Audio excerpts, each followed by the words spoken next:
रोग आला कशी मरणाचं वर सुटलंय. खिचडी करा का त्याला काही आणा, ताक आणा, दूध आणा. तर मी काय करते, शिकरणच बनवते. केळी आणले, मस्त शिकरण बनवून खाते. खिचडी खा, बटाटे खा. 3 बटाटे ठेवले, ते लगेच भुशी घेऊन पळाले. काय केळं घेऊन आलं बाई, ते एवढे एवढे एवढे एवढे केळं आणले. याला काय पोट भरायचे.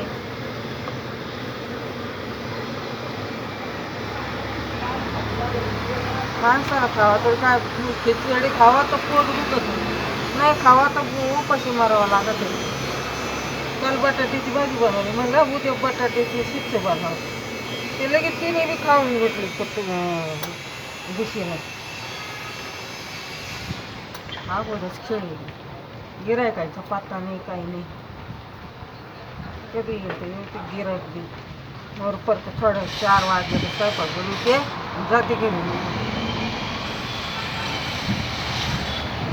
काय करणार आहे? एक गिरायक गेलाय चहा घेऊन, आता येतो म्हणे पैसे घेऊन. अजून पैसे घेऊन ये. 100 रुपये त्याच्याकडे का टाकले. दुकानात जा तर 100 रुपये, 10 रुपयाचे ठिकाणी झाले.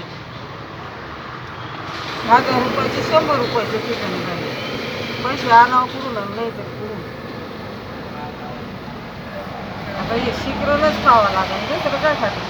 चिप्स खावा तर ते विकत्रीचे तर ते वाळे मरणाचे, त्याला पोटही नाही भरत.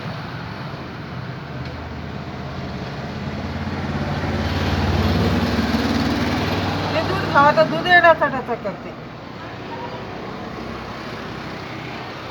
केळी आणायला लावले, म्हणलं चालले केळी घेऊन ते मरणाचं एवढे एवढे केळं घेऊन आले. लेंगे पाणी असते तर माणूस मरणाचा बाजार करून ठेवतो. बांधा पाणी नाही, गुजगुज गुजगुज झाली तशी पैसे भरून.